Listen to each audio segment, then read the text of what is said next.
Tzu Chi Las Vegas Liaison office hosts free dental clinic for thousands of homeless people. 5 grandmas in Malaysia dedicate their time to become official Tzu Chi's recycling volunteers. Welcome to DaAi Headlines. I'm Maggie Tsai. Thank you for joining us. Since 2015, Tzu Chi Las Vegas Liaison office has been providing free dental services to homeless people in the area. Thousands of low-income and uninsured people have received the help, making them feel respected and cared for.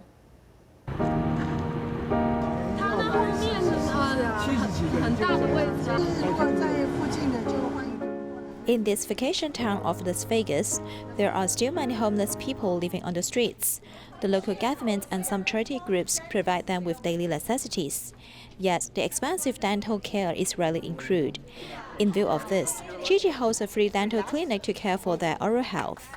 I got some clothes, I got a haircut, I had 3 extractions, and I got some reading glasses. You can see how people are sincere in what they're doing. They seem to be taking it from heart, makes you feel like you're somebody. I think y'all doing a great job. It's something that we really need. The people, I guess, they're nice. They're just helpful. We need to know their name, age, and some other information like health condition. Most importantly, we need to know whether they have any drug allergy. I received help before. I also need to help others, so I decided to be a volunteer.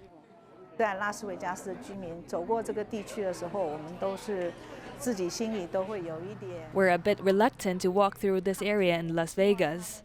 Although the living environment here is not so favorable, we hope that the care we provide will improve and beautify the area where these residents live.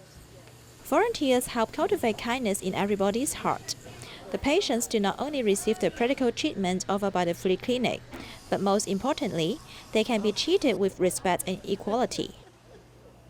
In Taiwan, the Ministry of Health and Welfare held an awards ceremony to recognize medical professionals who promote organ donations with Taipei Tzu Chi Hospital and Dalian Tzu Chi Hospital. According to the ministry, more than 10,000 patients are waiting for organ transplants, and 845 people have undergone transplant surgeries. Let's join the event. The Ministry of Health and Welfare held an award ceremony to recognize the people who promote organ donations. Even though promoting organ donation is their job, it is very difficult to ask people to turn their sorrow into great love. How do you explain this to people you know? You'll feel it's very different. My colleagues' father and mothers gives me a lot of support and encouragement. It makes me feel that I'm more reluctant than their parents to do it. Organ donors and their families are teaching us with their lives. They taught us that in our lives, we need to cherish each other. Tzu Chi has been promoting organ donations, and this time the group category, Taipei Tzu Chi Hospital and Dalian Tzu Chi Hospital were recognized. Taipei Tzu Chi Hospital's number of people registered organ donors under their national health insurance card has been number 1 among all hospitals for the 3rd consecutive year. The Master hopes we can turn the unless into great use. That means we need to make the best use of our bodies. We seize all the opportunities to promote such a concept in educational training, recycling station, gatherings, and classes.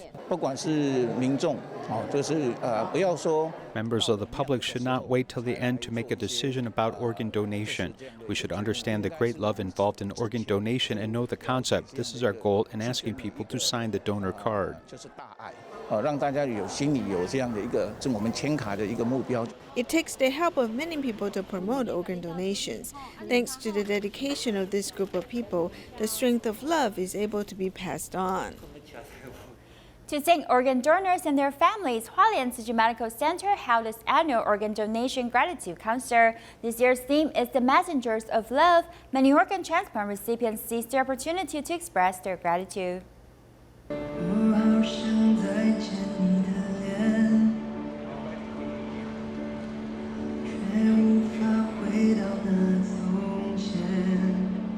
Remembering the organ donors, the participants honor these unsung heroes. Hualien Tzu Chi Medical Center held an organ donor gratitude concert to honor these heroes and fighters for life. I've heard that Master said that we only have the right to use our bodies. We do not own them. After understanding such an idea, I hope my son's body can be used to save more people, to ensure more people can stay healthy. Thanks to the trust of the organ donors and their families, and for their selfless decision, more people are given hope.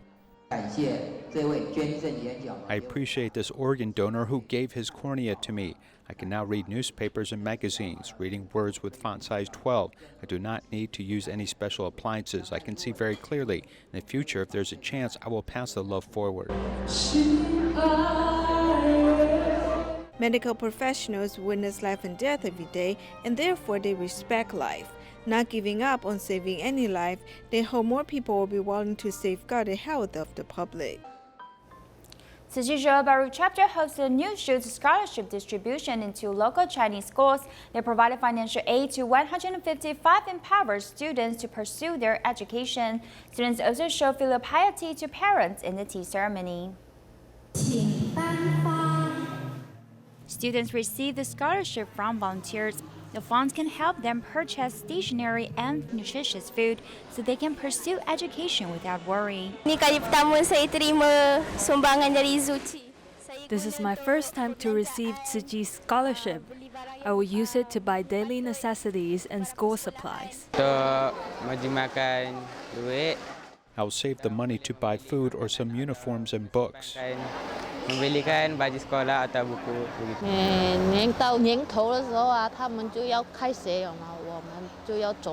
Every time of the year, the school begins, and we need to prepare the money to buy uniform, shoes, and books. That time was difficult because I have 5 children in school. With this scholarship, my life will be a lot more easier. My children is going to middle school. I'm a single mom and I haven't got a job in 2 months. So this scholarship is very helpful. During my hard times, it can help me to buy books and pay tuition for my children. I'm thankful for Tzu Chi for the aid. Tzu Chi hosted an information session before distributing the scholarship to school representatives to better understand the meaning of it. Tzu Chi wants to help impoverished students, and they don't mind the students' school performances. They want to really help poor families. Even the students are not doing well academically. They still offer to help. Sumbangan yang Tzu Chi berikan ini memang benar-benar membantu mengurangkan beban hidup mereka lah. Ada kalangan dari mereka yang memang hilang pendapatan. Tzu Chi's financial aid have really lessened their family burden. Many of them have no family income, and Tzu Chi has offered strong support to them so they can continue their lives and pursue a better future. Hidup mereka dan untuk menuju kepada masa depan yang baik lah. Former scholarship recipients also came to encourage the new recipients.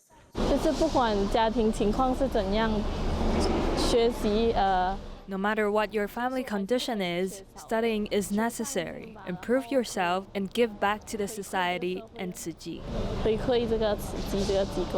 The activity encourages students to show filial piety to their parents.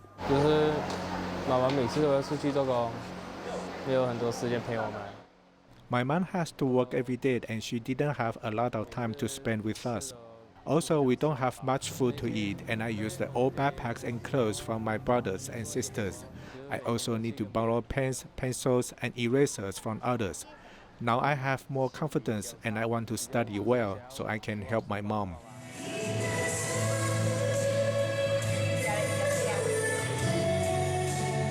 The scholarship has not only helped the impoverished students, but has also spread the seed of love and created a good cycle in society.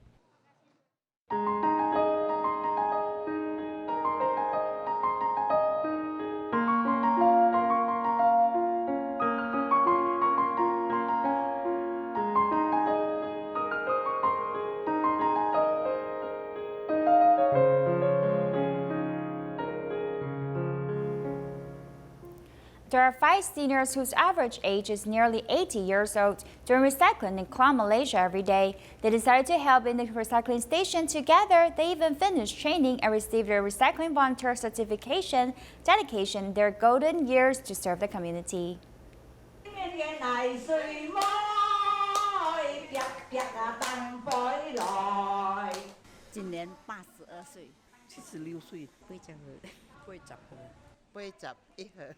5 seniors report to the recycling station 5 days a week.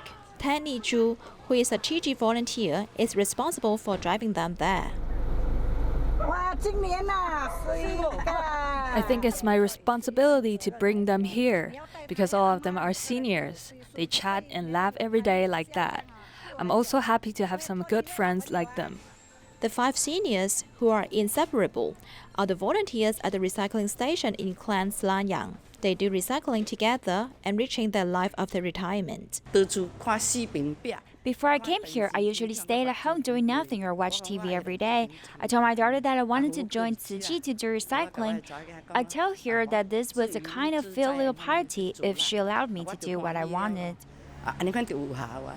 Now my grandchildren are grown up, so that I do not need to stay at home to take care of them. I can help a lot here, like sorting papers or CDs. Or sometimes I will help preparing meals in the kitchen. Another volunteer, Grandma Onya Yuan, has suffered from illnesses before, yet this did not affect her dedication at the recycling station. I've undergone 8 operations for my brain and spine altogether. Although my body is sore every morning, I insist on coming here to do recycling. The 5 grandmas not only do recycling here, but also offer their help whenever necessary. Before I joined Tzu Chi, my temper was quite violent. Later, I heard the master's teachings that we should be peaceful and forgiving. We can cultivate compassion and kindness here. I've learned a lot.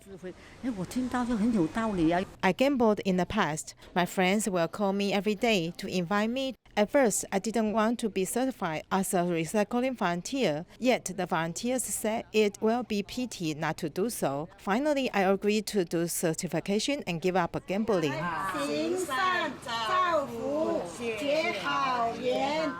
The 5 grandmas continue to serve the community, enriching the second half of their lives. 74-year-old Tan Pak Leok is a dedicated Tzu Chi volunteer. Although she developed cancer, she did not let the illness get her down. Instead, she now uses all the time she can to be very active at the recycling center. Riding her scooter, 74-year-old Tan Pak Leok is delivering receipts to her donating members. She has been doing this for the past 10 years. Hello. Selamat pagi. I've known her for 14 years. I know that donations are used to help people in trouble, like floods and earthquakes. I can't lose connection, we must develop them. I bring the monthly magazine for him to read, and as time goes on, we form a friendship.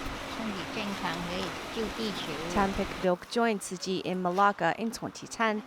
And after her experience with cancer, she knows she must seize each day to do charitable deeds. Thus, she reports to the recycling station 5 times a week. I'm full of ailments, but I must come here in the morning. I cannot stay at home. I must move and be active. This way, my health is kept up.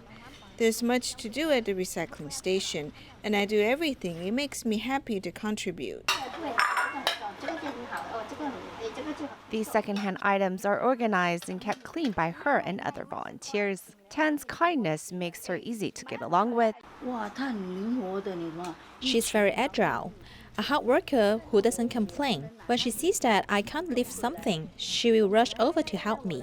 That's how sweet she is. When it looks dirty, as long as you wash it, it'll look good as new. Being in Tzu Chi, I've learned a lot, all very meaningful things. Time can be brought back, and we age each year. It's never the same, so I must do what I can in the time that I have. I cannot wait. Time waits for no one, as in living a meaningful life is the biggest fulfillment for her. Recently in Malaysia, Tzu Chi volunteer was invited to share his experience at a waste management training course. The participants of the training course also visited Tzu Chi's recycling education station in Penang to better understand how Tzu Chi volunteers promote environmental protection. Presenter and the next speaker, Recycling for Charity by Mr. Xiao Yikwan. We focus on education, educate the public how to do recycle. So we try to do whatever we can to educate them. Tzu Chi has built up a good relationship with the government, and it is invited to share its recycling principles. The participants of the training course also visited a recycling education station in Penang to understand how Tzu Chi promotes environmental protection. As a resident, we will teach them to say, okay, they have to sort it out by themselves. So this thing, they have to put it here. So they sort it by themselves. So they put it into this category. So this is the only place they will do sorting.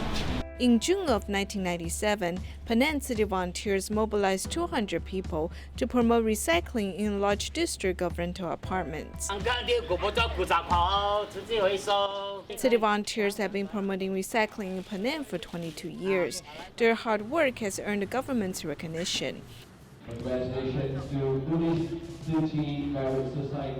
In 2016, the volunteers were awarded Penang Environmental Sustainability Award by former Chief Minister of Penang.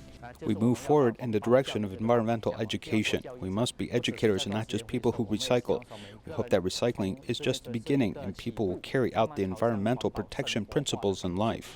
Currently, as city volunteers do recycling, they also promote environmental protection in communities and schools. They help to raise people's environmental awareness in the society.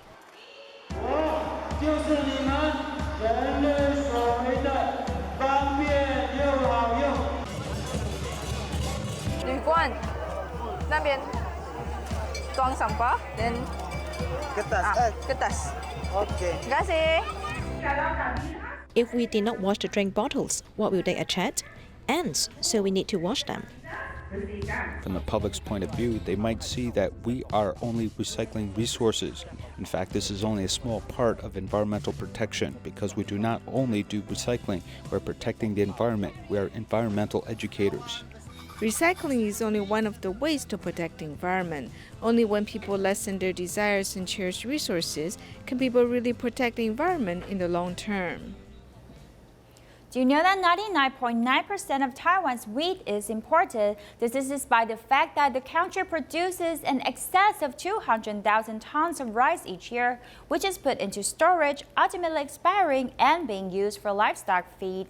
Furthermore, since joining the WTO, the average price of imported rice is just 1/4 the price of domestic rice, which is complicating the problem. Here's more.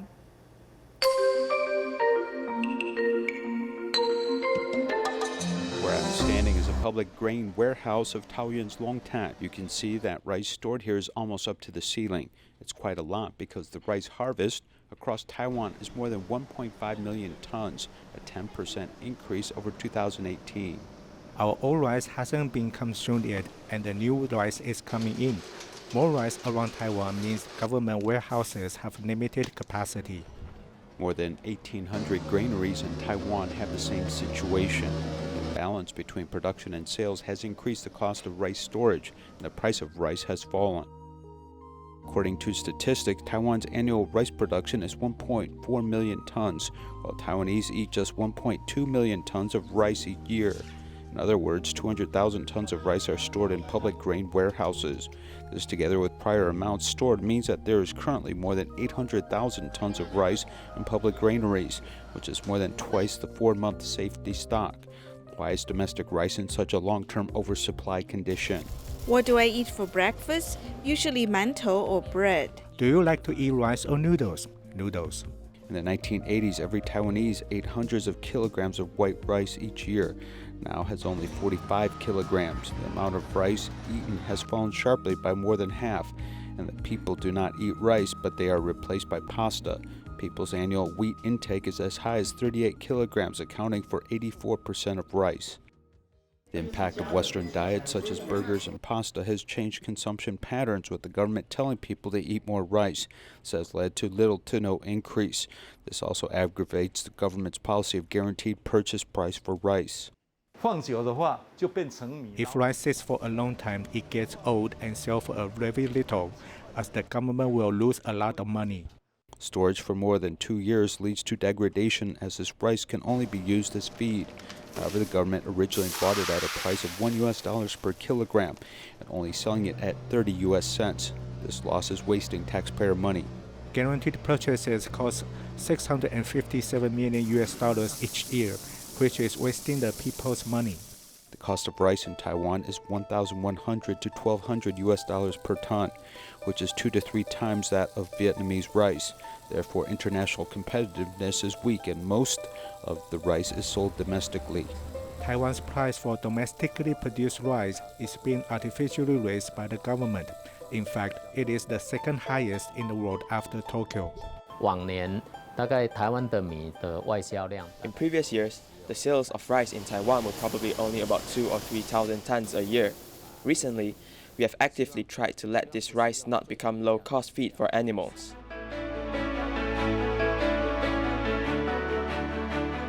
In 2002, Taiwan joined the WTO, and in addition to surplus rice, it has to import 140,000 tons of foreign rice each year, which is complicating the local rice problem.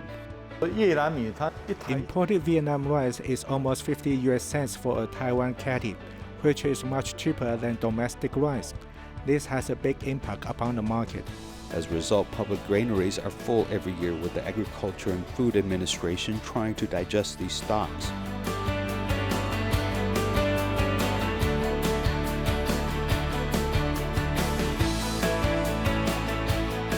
Under the management of the government, the problem with excess rice continues and is still unresolved.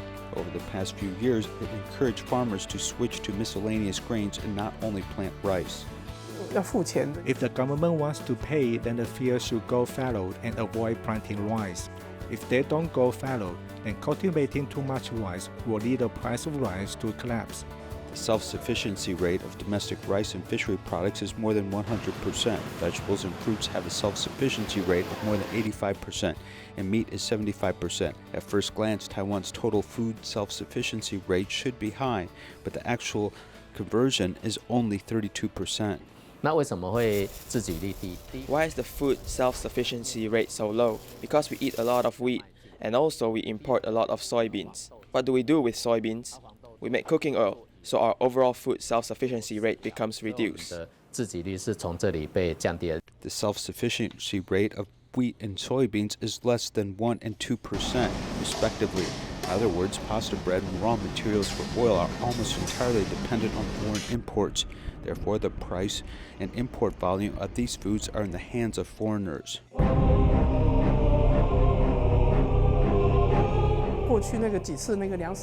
the past few food crises, many of the world's major food exporters have the so-called restrictions on exports.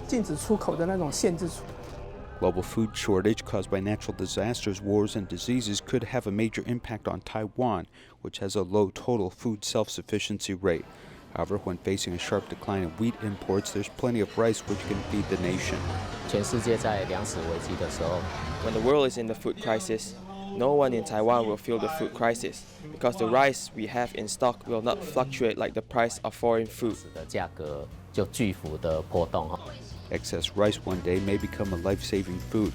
This is the value of rice. We should all appreciate how rice can be life-giving and support our continued existence. Tzu Chi Lounge, Jingsi Books and Cafe at Yujing Elementary School in Tainan, so students can enrich their mind through reading. Take a look and see you next time.